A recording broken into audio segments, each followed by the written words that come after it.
ಪ್ರಪ್ರಥಮ ಬಾರಿಗೆ ಒಬ್ರು ಮಗಳು ನಮ್ಮ ತಾಯಿ ಬೇಡ ಅಂತ ತಂದು ಸೇರಿಸ್ತಾರೋ ಮೇಲೆ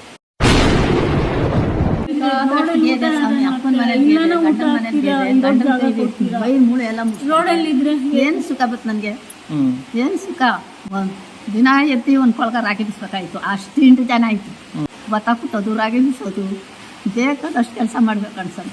ಇವಾಗ ನನ್ನ ಕತೆ ಹಿಂಗ್ ಮಾಡ್ಬಿಟ್ಟು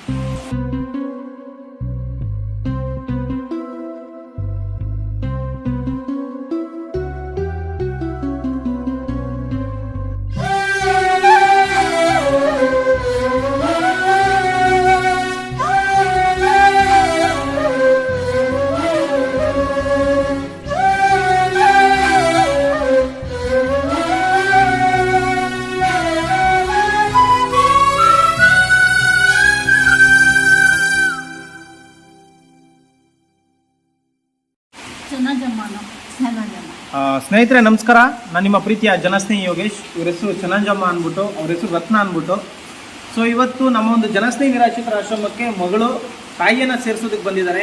ಏನಕ್ಕೆ ಏನು ಅಂತ ಕೇಳಿದಾಗ ನನಗೆ ತುಂಬ ಬೇಜಾರಾಯಿತು. ಅವರ ಒಂದು ಕಷ್ಟಗಳನ್ನ ಹೇಳ್ಕೊಂಡ್ರು. ತುಂಬ ಕಷ್ಟ ಇದೆ ಸರ್ ನಮ್ಗೆ ಹಾಗೆ ಹೇಗೆ ಅಂತ. ಆ ಕಷ್ಟ ಏನು ಅಂತ ನಿಮಗೆ ನಾನು ಹೇಳೋಕ್ಕೆ ಇಷ್ಟಪಡ್ತೀನಿ. ಮೊದಲನೇದಾಗಿ ಈ ತಾಯಿಗೆ ಕಣ್ಣು ಕಾಣಲ್ಲ ಮತ್ತು ಕಿವಿ ಕೇಳಲ್ಲ. ಸೊ ಇವ್ರನ್ನ ಯಾಕೆ ನಮ್ಮ ಆಶ್ರಮಕ್ಕೆ ತಂದು ಬಿಡ್ತಾ ಇದ್ದಾರೆ ಅಂತ ಅವ್ರ ಬಾಯಲ್ಲೇ ಕೇಳೋಣ. ನಮಸ್ತೆ ಮೇಡಮ್. ನೋಡ್ಕೊಳಕ್ಕಾಗಲ್ಲ, ನಾನು ನನ್ನ ಮನೆ ಕೆಲಸ ಮಾಡ್ಕೊಂಡು ಬೇರೆಯವ್ರ ಮನೇಲಿ ಇದ್ದೀನಿ. ನನಗೆ ಇರೋಕ್ಕೆ ಮನೇನೂ ಇಲ್ಲ. ಎಷ್ಟು ಜನ ಮಕ್ಕಳು ನೀವು? ನಾವು ಮೂರು ಜನ ಗಂಡು ಮಕ್ಕಳು, ನಾನು ಒಬ್ಳು. 3 ಜನ ನೋಡ್ಕೋಬೋದಲ್ಲ? 3 ಜನ ಸತ್ತೋದ್ರು. ನಾನು ಒಬ್ಳೇ ಇರೋದು, ನೋಡ್ಕೊಳಕ್ಕಾಗಲ್ಲ. ಆದ್ರಿಂದ ನಾನು ಇರೋಕ್ ಜಾಗನೂ ಇಲ್ವಲ್ಲ. ಇಲ್ಲಾದ್ರೂ ಚೆನ್ನಾಗಿ. ಈಗ ಯಾರ ಮನೇಲಿ ಇದ್ದೀರಾ? ರೋಡಲ್ಲಿ ಇರಬಾರ್ದು, ಬೇರೆಯವ್ರ ಮನೇಲಿ ಇದ್ದೀನಿ ನಾನು. ಏನ್ ಕೆಲಸ ಮಾಡ್ಕೊಂಡು ಅಲ್ಲೇ ಮನೆ ಕೆಲಸ ಅಲ್ಲೇ ಕೆಲಸ ಇವ್ರನ್ನ ಅಲ್ಲೇ ಇಟ್ಕೊಂಬೋದಿತ್ತಲ್ಲ? ಅವ್ರು ಇಡ್ಸ್ಕೊಂಡು ನನ್ನೇ ಕಳಿಸ್ಬಿಡ್ತಾರಣ್ಣ. ಅವ್ರನ್ನ ಇಡ್ಸ್ಕೊಂಡು ವಯಸ್ಸಾದವ್ರನ್ನೆಲ್ಲ ಇಡ್ಸ್ಕೊಳಲ್ಲ.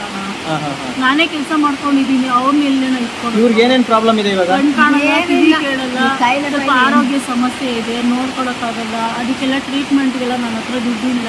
ಮತ್ತೆ ಬಿಟ್ಬಿಟ್ಟೆಲ್ಲ ನಾ ಮನೆ ಮಾಡ್ಬಿಟ್ಟು ಬಿಟ್ಬಿಟ್ಟು ಅವ್ರಿಗೆ ಎಲ್ಲ ಬಿದ್ದೋದ್ರೆ ಏನಾದ್ರು ಆಯ್ತು ಅಂದ್ರೆ ಆಮೇಲೆ ಮತ್ತೆ ನಾನು ನೋಡ್ಕೊಂಡು ಮನೇಲಿ ಇರಬೇಕು ಅಂದ್ರೆ ನನಗೆ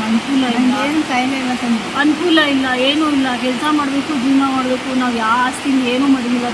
ನಮ್ಮ ಮನೇಲಿ ಎಲ್ಲ ಕುಡ್ದು ಸತ್ತೋಗ್ಬಿಟ್ರು. ಏನು ಮಾಡಲ ನಾನು?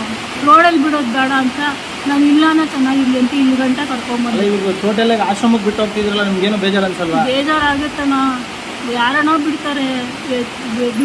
ಆಶ್ರಮಕ್ಕೆ ಬಿಡೋದಕ್ಕೆ ಯಾರಿಗನ ಇಷ್ಟ ಆಗುತ್ತೆ. ಅನುಕೂಲವಾಗಿ ಚೆನ್ನಾಗಿದ್ದಿದ್ರೆ ನಾನೇ ನೋಡ್ಕೊತಾ ಇದ್ದೆ. ನನಗೇನು ಗತಿ ಇಲ್ವಲ್ಲ, ಎಲ್ಲನ ನೋಡ್ಕೊಳ್ಳಿ ಇದ್ದಿದ್ರೆ ನಾನು ಬಿಡ್ತಾ ಇರಲಿಲ್ಲ. ನಾನೇ ಸಂಬಂಧಿಕರು ಮನೇಲಿ ಇರ್ಬೋದಿತ್ತಲ್ಲ? ಸಂಬಂಧಿಕರು ಯಾರು ಬರಬೇಡ ಅಂತಾರ. ಬರಬೇಡ, ಎಲ್ಲನ ಸತ್ತೋಗ್ರಿ, ಬರಬೇಡ. ನಮ್ಮ ಮನೆಗೆ ಯಾರು ಬರ್ಬೇಡ್ರಿ, ಸತ್ತೋಗ್ಬಿಡ್ರಿ ನೀವು. ನಮ್ಗೇನಾಗಬೇಕು? ಕಾರ್ಪೊರೇಷನ್ ಅವ್ರು ಬಿಸಾಡ್ತಾರೆ ಅಂದ್ರೋಣ, ಸತ್ತೋಗ್ರಿ. ಯಾರು ಬರಬೇಡ ಅಂತಾರೆ. ನಾನು ಎಲ್ಲನ ಕರ್ಕೊಂಡು ಹೋಗ್ಬಿಡ್ಲಿ, ನಾನು ಎಲ್ಲನ ಇರ್ಲಿ ಒಬ್ಳು. ನನ್ಗೆ ಯಾರು ನೋಡ್ಕೊಡೋದು? ನಮ್ಮ ಮಗ ಸತ್ತು 8 ತಿಂಗಳಾಯ್ತು. ಆವತ್ತಿಂದ ಮನೆನೇ ಇಲ್ಲ ಕಣ. ಸಂಬಂಧಿಕರು ಯಾರು ನಿಮ್ಮನ್ನ ಇಟ್ಕೊಳಕ್ಕೆ ಇಷ್ಟಪಡಲ್ಲ. ಬೇಡ ಅಂತಾರೆ. ಒಂದಿನ ಹೋಯ್ತು, 2 ದಿನಕ್ಕೆ ಕಳಿಸ್ಬಿಡ್ತಾರೆ. 2 ದಿನಕ್ಕೆ ಕಳಿಸ್ಬಿಡ್ತಾರೆ. ಅಲ್ಲಿ ಇಲ್ಲಿ ರೋಡಲ್ಲೆಲ್ಲ ಇದ್ದು ಆಮೇಲೆ ಪೊಲೀಸವ್ರ ಹತ್ರ ಕೇಳಿದಕ್ಕೆ ಆ ಮೇಡಮ್ ಅವರು ನಿಮ್ಮ ಅಡ್ರೆಸ್ ಕೊಟ್ಟು ಹೋಗಿ ಯೋಗೀಶ್ವರ್ ಚೆನ್ನಾಗಿ ನೋಡ್ಕೊತಾರೆ ಅಂದ್ಬಿಟ್ಟು ಅವ್ರ ಅಡ್ರೆಸ್ ಕೊಟ್ಟು ಇಲ್ಲಿ ಕ್ಯಾಬ್ ಬುಕ್ ಮಾಡಿಸಿ ಕಳಿಸಿದ್ರು. ನೋಡ್ಕೊತಾರೆ, ಅವ್ರನ್ನೆಲ್ಲ ಕರ್ಕೊಂಡು ಹೋಗಿ ಅಂತ ಹೇಳ್ಬಿಟ್ಟು. ಈಗ ನಾಳೆ ದಿನ ಹೆಚ್ಚು ಕಮ್ಮಿ ಆದರೆ ಏನು ಕತೆ? ನೀವೇ ನೋಡ್ಕೋಬೇಕು. ಅಣ್ಣ ಅಂತ ನಂಬ್ಕೊಂಡ್ಬಂದಿದ್ದೀನಿ. ನಿಮ್ಮನ್ನ ಯಾರು ಏನಾಯ್ತು ಅಂತ ಕೇಳೋದು? ಅವ್ರು ಯಾರು ಬರಲ್ಲ ಅಣ್ಣ. ಇವಾಗ ಇದ್ದಾಗೆ ನೋಡ್ಕೊತಾ ಇಲ್ಲ. ಸತ್ಮೇಲೆ ಎತ್ತಾಕ್ತಾರೆ ಅಂತ ಏನೋ ಗ್ಯಾರಂಟಿ? ಏನು ಅವಾಗಲೂ ಬರಲ್ಲ ಅಂದ್ರೆ ನಾನು ಏನು ಮಾಡಿ? ಈಗ ಇವ್ರು ನೀನು ಬಿಟ್ಟೋದ್ಮೇಲೆ ನಿಮ್ಮ ಪರಿಸ್ಥಿತಿ ಏನು? ನಾನು ದುಡ್ಕೊಂಡು ತಿನ್ಕೊಂಡು ಇರ್ತೀನಿ, ಬಿರಿಯಾನೋ ಕೈಕಾಲು ಗಟ್ಟಿ ಐತಿ, ದುಡ್ಕೋತೀನಿ. ಯಾಕೆಂದರೆ ವಯಸ್ಸಾಗಿರೋರ್ನಾದ್ರೂ ಇಟ್ಕೋತಾರೆ. ಕೈಕಾಲು ಚೆನ್ನಾಗೈತಿ, ನೀವೇನು ದೊಡ್ಡವಾಗ ನಾವ್ಯಾಕೆ ಇಟ್ಕೊಳ್ಳೋಣ ಅಂತಾರೆ. ಎಲ್ಲನ ಸೇರ್ಕೋತೀನಿ ಅಂದರೆ ಕೈಕಾಲು ಗಟ್ಟಿ ಐತಲ್ಲ, ದುಡ್ಕೊಂಡು ತಿಂತೀನಿ. ಹಂಗೆ ಅನ್ಸ್ಕೊಳ್ಳೋದು ಬೇಡ ಅಣ್ಣ. ನಾನು ಈಗ ಇಲ್ಲೇ ಬಂದರೆ ಏನಂತೀರಾ? ಅಯ್ಯೋ ನಿನ್ಗೇನು ರೋಗನ, ಹೋಗಿ ದುಡ್ಕೊಂಡು ತಿನ್ನು, ನೀನೇನು ವಯಸ್ಸಾಗ್ಬಿಟ್ಟೈತ ಅಂತೀರಾ. ಅದೇ ವಯಸ್ಸಾಗಿರೋರಾದರೆ ಬಿಡು ಹೋಗ್ಲಿ, ಯಾರು ಗತಿ ಇಲ್ಲ, ಇಟ್ಕೊಳ್ಳೋಣ ಸ್ವಲ್ಪ ದಿನ ತಾನೇ, ಆಮೇಲೆ ಸತ್ತೋಗ್ತಾರಲ್ಲ ಅಂತ ನೀವು ಇಟ್ಕೋತೀರ. ಅದಕ್ಕೆ ಇಲ್ಲಿ ಕರ್ಕೊಂಡ್ಬಂದೆ ಅಣ್ಣ, ನೋಡ್ಕೊತೀರಾ ಅಂತ ಒಂದು ನಂಬಿಕೆ ಮೇಲೆ ಇಲ್ಲಿ ಗಂಟ ಬಂದೆ ಅಣ್ಣ. ನಂಗೆಲ್ಲ ಇದ್ದಿದ್ರೆ ನಾನು ಇಲ್ಲಿ ಬಿಡ್ತಾನೆ ಇರಲಿಲ್ಲ. ಕರ್ಕೊಂಡ್ಬಂದ ಮನೆ ಇದ್ದಿದ್ದು ಸಾಕಾಗಿತ್ತು ನಮಗೆ. ಅವ್ರಿಗೆ ಏನೂ ಇಲ್ಲ, ಮನೇನೂ ಇಲ್ಲ, ಏನು ಗತಿ ಇಲ್ಲ. ಕಣ್ಣು ನಿಮಗೆ ಸರಿಯಾಗಿ ಕಾಣಲ್ಲ? ಇಲ್ಲ ಅಣ್ಣ, ಕಣ್ಣು ಯಾರು ನೋಡ್ಕೊಳ್ಳೋರು ಇಲ್ಲ. ಕಣ್ಣೇ ಕಾಣಲ್ಲ ಒಟ್ನಲ್ಲಿ, ಕಣ್ಣು ಕಾಣಲ್ಲ, ಕಿವಿನೂ ಕೇಳಲ್ಲ. ಅಗ್ಲೋತಿ ಒಂಚೂರು ಓಡಾಡ್ತಾರೆ ಅಷ್ಟೇ. ಅಗ್ಲೋತಿ ಸ್ನೇಹಿತರೆ ನಮಸ್ಕಾರ. ಈ ತಾಯಿಯ ಕಣ್ಣು ಮತ್ತೆ ಕಿವಿ ಎರಡು ದಯವಿಟ್ಟು ತಪ್ಪಿಸ್ಕೊಬಿಡಿ, ಕಣ್ ಸೇರಿಸ್ಕೊಡಿ ಎಂತ ಮಗಳಪ್ಪ ಅಂತ ದಯವಿಟ್ಟು ತಪ್ಪಿಸ್ಕೊಂಡು ನೀವು ಕೈ ಬಿಡ್ರಿ. ಅಲ್ಲ ಬೈಯಂಗಿದ್ದೀರ, ಅವಾಗಲೇ ಬೈತಾ ಇದ್ದೆ. ಯಾಕಂದ್ರೆ ಎಷ್ಟೋ ಜನ ಹೆಣ್ಮಕ್ಳು ನಾನು ನೋಡ್ದಂಗೆ ಇವತ್ತು ಪ್ರಸ್ತುತ ಸಮಾಜದಲ್ಲಿ ಸಾಕಷ್ಟು ಜನ ತಂದೆ ತಾಯಿನ ಬೀದಿಗೆ ಬಿಡ್ತಿದ್ದಾರೆ. ಬಟ್ ಎಲ್ಲೋ ಒಂದು ಕಡೆ ಬೀದಿಗೆ ಬಿಡದೆ ಆ ಯಮ್ಮನ್ನ ರೋಡ್ಗೆ ಎಲ್ಲೋ ಕಳಿಸ್ದೆ, ಮನೆಯಿಂದ ಆಚೆ ಹಾಕದೆ, ಅವ್ರ ಕಷ್ಟನ ಹೇಳ್ಕೊಂಡು ಸ್ಟೇಷನ್ಗೆ ಹೋಗಿ ಲೆಟ್ರೆಲ್ಲ ಮಾಡಿಕೊಂಡು, ಸರ್ ನನಗೆ ಯಾರೂ ಇಲ್ಲ, ನನಗೆ ಯಾರೂ ನೋಡ್ಕೊಳ್ಳೋರಿಲ್ಲ, ನಮ್ಮ ಸಂಬಂಧಿಕರೆಲ್ಲ ನಮ್ಮ ಹತ್ರ ದುಡ್ಡಿಲ್ಲ ಅನ್ನೋ ಕಾರಣಕ್ಕೆ ಮನೆ ಬಾಗಿಲಿಗೆ ಬರಬೇಡಿ ಅಂತ ಹೇಳ್ತಿದ್ದಾರೆ. ಸೊ ನಾನು ಇನ್ನೊಂದು ಕಡೆ ಮನೆ ಕೆಲಸ ಮಾಡಿಕೊಂಡು ಇನ್ನೊಬ್ರು ಮನೇಲಿ ಇದ್ದೀನಿ. ನನ್ನ ತಾಯಿನ ಅಲ್ಲಿ ಕರ್ಕೊಂಡೋದ್ರೆ ಅವ್ರು ನನ್ನ ಕೆಲಸದಿಂದ ತೆಗಿತಾರೆ. ಸೊ ಹಾಗಾಗಿ ನಿಮ್ಮ ಆಶ್ರಮದಲ್ಲಿ ಆಶ್ರಯ ಕೊಡಿ, ನಮ್ಮ ತಾಯಿ ಇರೋಷ್ಟು ದಿನ ಅವ್ರನ್ನ ನೋಡ್ಕೊಂಡ್ರೆ ಸಾಕು, ಏನೇ ಹೆಚ್ಚು ಕಮ್ಮಿ ಆದರೂ ನಾನು ಏನು ಕೇಳಕ್ಕೆ ಬರೋದಿಲ್ಲ ಅನ್ನೋ ಕೊನೆ ಹಂತಕ್ಕೆ ಬಂದು ಅವ್ರು ತಲುಪಿದ್ದಾರೆ.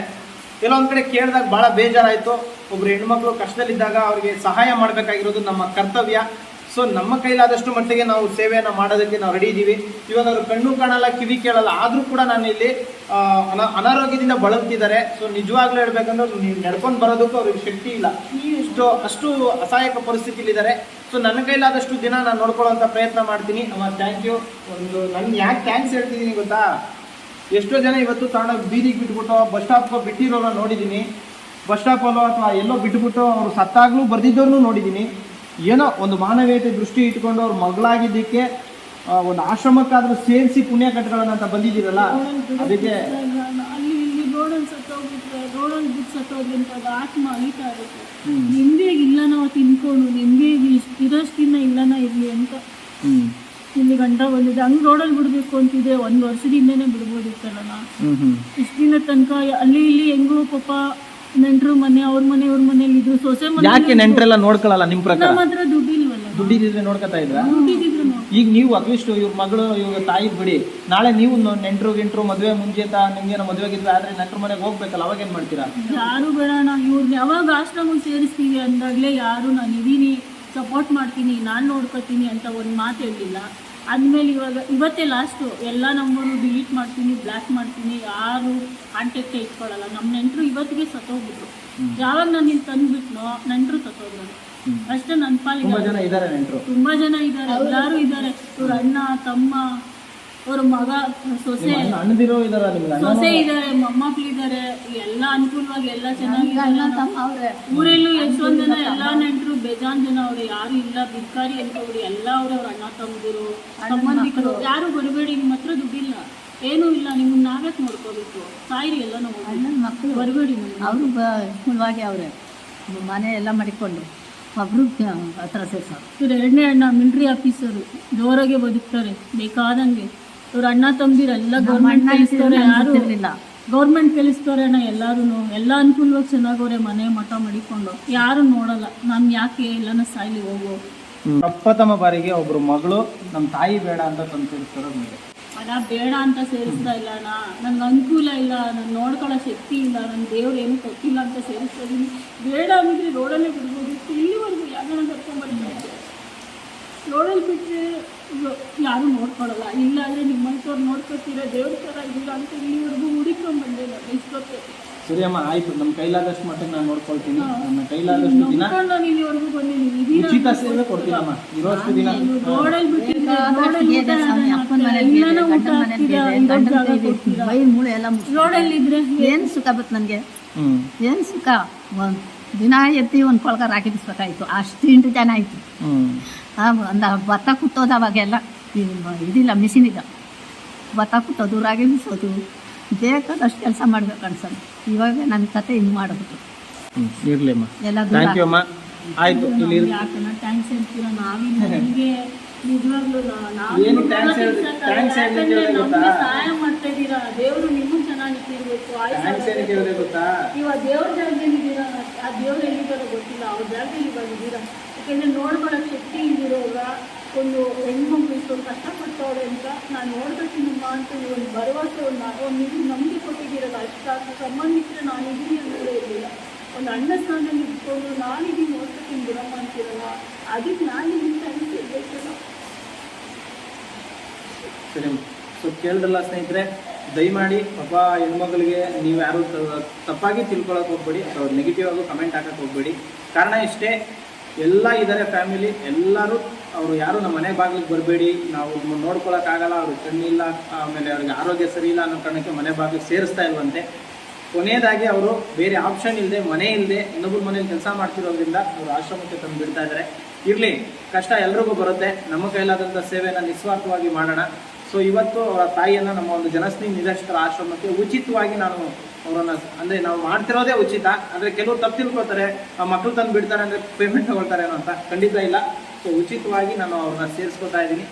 ಎಲ್ರಿಗೂ ಒಳ್ಳೇದಾಗಲಿ. ಜೈ ಹಿಂದ್, ಜೈ ಕರ್ನಾಟಕ. ಮತ್ತು ನಮ್ಮ ಪೇಜನ್ನು ಯಾರು ಫಾಲೋ ಮಾಡ್ತಾ ಇಲ್ಲ, ದಯವಿಟ್ಟು ಪೇಜ್ನ ಫಾಲೋ ಮಾಡಿ, ಸಪೋರ್ಟ್ ಮಾಡಿ, ಆದಷ್ಟು ಈ ವಿಡಿಯೋ ಶೇರ್ ಮಾಡಿ. ಈ ತಾಯಿಗೆ ಇನ್ಮೇಲೆ ನಾನು ಒಬ್ಬ ಮಗನಾಗಿ ಯಾವಾಗಲೂ ಜೊತೆಲಿ ಇರ್ತೀನಿ ಅಂತ ಹೇಳಕ್ಕೆ ಇಷ್ಟಪಡ್ತೀನಿ. Thank you. ಯಾರು ತಪ್ಪು ತಿಳ್ಕೊಬೇಡಿ, ಕೈ ಮುಗಿದ್ರೆ ನಿಜವಾಗ್ಲೂ ತಪ್ಪು ತಿಳ್ಕೊಬೇಡಿ. ಸೇರಿಸ್ಕೊಳ್ಳಿ, ಏನು ಮಾಡ್ತೀರಾ, ನಾನು ಯೋಗ್ಯ ಇಲ್ಲ, ನನಗೇನೂ ಇಲ್ಲ ಅನ್ನೋದಕ್ಕೋಸ್ಕರ ತಂದು ಬಿಡ್ತಾ ಇದ್ದೀನಿ. ನಾಯಮ್ಮ ಬಂದು ನೋಡೋಕ್ಕಾಗಲ್ಲ ನಾನು ಇಲ್ಲ ಬರ್ತೀನಿ, ಯಾಕೆ ಅವ್ರೇನು ಬರಬೇಡ ಅಂದ್ರೆ ನನಗೆ ಫೋನ್ ಮಾಡಿಬಿಟ್ಟು ಬರ್ತೀನಿ ಅಣ್ಣ. ಸರಿ, ಆಯಿತು, ಥ್ಯಾಂಕ್ ಯು. ಬನ್ನಿ ಒಳಗಡೆ. ಬನ್ನಿ ಬನ್ನಿ ಬನ್ನಿ. ಅದನ್ನು ಹಾಕಿದ್ಯಾ? ನನಗೆ ಶಕ್ತಿ ಇಲ್ಲ, ಮೈ ಶಕ್ತಿ ಇಲ್ವಾ? ಹುಷಾರಿಲ್ಲಲ್ಲ, ಇರಲಿಲ್ಲ, ಗ್ಲೂಕೋಸ್ ಹಾಕೊಂಡಿದ್ದು. ಆಮೇಲೆ ಡಾಕ್ಟ್ರು ನನಗೆ ಹೊಂಟೋದೆ ಊರಿಗೆ. ಕಾಣಲ್ಲ ನಿಮಗೆ? ನಿಧಾನ ನಿಧಾನ ನಿಧಾನ. ಕೈಯೆಲ್ಲ ಸುಟ್ಟೋಗಿದೆಯಲ್ಲ, ಯಾಕೆ? ಅದು ಇವಾಗ ಮೊನ್ನೆ ಒಂದು 6 ತಿಂಗಳಿಗೆ ಬಂದಿರೋದು. ಅದು ಅದೇನು ಹಾಕಿಲ್ಲ. ಊಟ ಮಾಡ್ತೀರಾ? ಬೇಡ ಸರಿ, ಬೇಡ, ಅಲ್ಲೇ ಪೊಲೀಸ್ನವ್ರು ಯಾವುದಪ್ಪ ದುಡ್ಡು?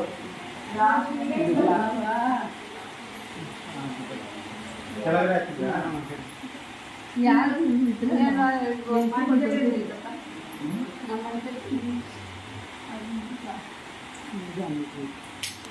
ಬಿಡಿ, ಬೆಳಿಗ್ಗೆ ಮನುಷ್ಯ ಅರೇಂಜ್ ಮಾಡ್ತಾರೆ. ಡಬಲ್ ಸಿಂಗಲ್ ಇಲ್ಲ ಅಂತ